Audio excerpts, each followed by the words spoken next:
Hi, everybody. It's Tom from the Ketogenic Fasting Project and Autistic Carnivores. And I want to make a quick video and talk about a subject that I'm kind of passionate about. I'm a big fan of the Joe Rogan podcast, and he frequently has on guests like Dr. Ronda, Patrick, and Ben Greenfield. And of course, the topic of the carnivore diet comes up on that podcast fairly frequently.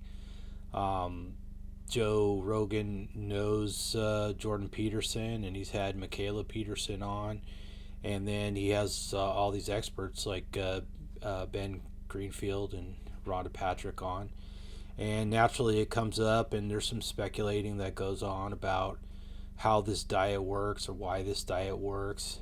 Um, Now, I think that's entirely reasonable, and I think I get a little excited when they talk about it, but I don't necessarily expect them to be experts on the diet because let's face it, are there any experts on the diet yet?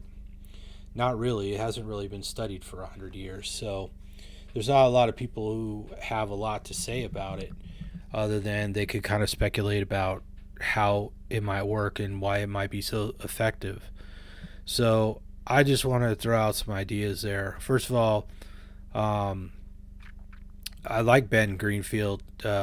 Recently listened to his book Beyond Training, and it's a fascinating book. It's definitely a very valuable book for people who are advanced athletes, and I got a lot out of it myself. I'm not much of an athlete, but I'm working on it.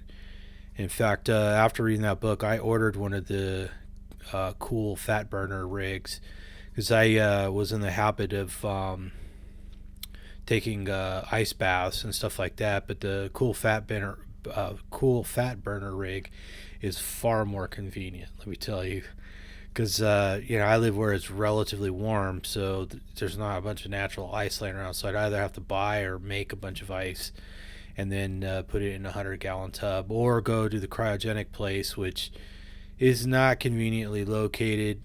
Usually could only go on the weekends, stuff like that, and of course it costs money.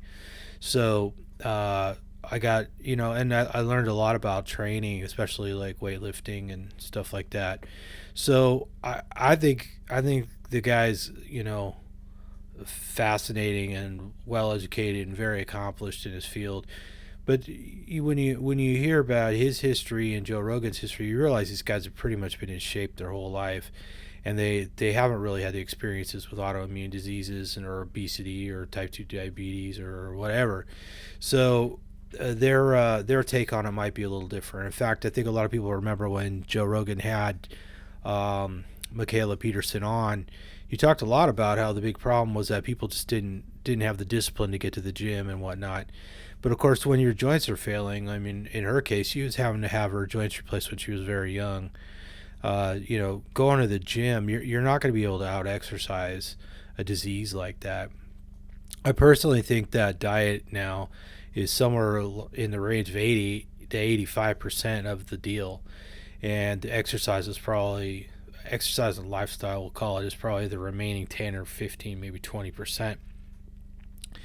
And when you have advanced disease, getting to the gym isn't going to fix it, especially when you're young. And I know in my case, I worked out a lot, and I progressively got sicker and sicker.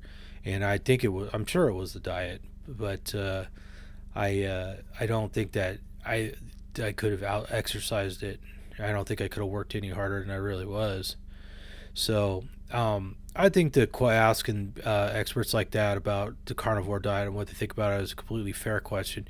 But I don't think we need to put too much weight in their opinions just because the lack of exposure and experience with the diet. So, and my real message is that I'd really like people who are suffering out there from all kinds of conditions, autoimmune diseases like um, arthritis and psoriasis, like I've had experience with, and all the other ones like lupus and stuff like that, that they might need to know that the carnivore diet's out there, and it might be the thing that really turns their health around.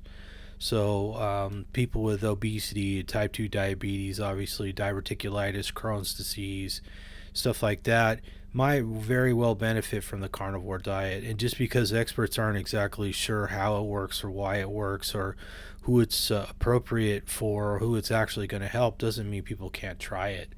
And that's really the message I want to bring forth is, you know, if you spend your whole life trying to find the perfect medication or waiting for an expert or the perfect study, the first perfect triple blind study to come out proving this or that, you might waste your whole life suffering when you could try something as simple as this. And it's really not that difficult. I think a lot of people find out when they go on a low carb diet, it gets easier and easier to do things, to give up things that we think we love so much that our cravings for them go away. We start to enjoy other things, and we feel so good, and we're so preoccupied with, hey, what, how far can I run now, or how much weight can I lift now, that those things become far more important in enjoying life outside of just, eating junk food or candy or whatever it is that you really enjoy. That those things become sort of background noise and eventually just fade away. So anyways, I look forward to seeing those people on the Joe Rogan's podcast again, and hopefully maybe Joe can talk to some people who've had some good experiences reversing their disease or mitigating their symptoms, at least by going on a carnivore diet, just so people know that it's a viable option, especially when medicine's not doing much for you. So anyways, thanks for watching, and I hope you enjoyed this video. I hope you subscribe. I hope you give it a thumbs up. I hope you give me some feedback on how I could do better videos for people. So stay tuned. See you soon.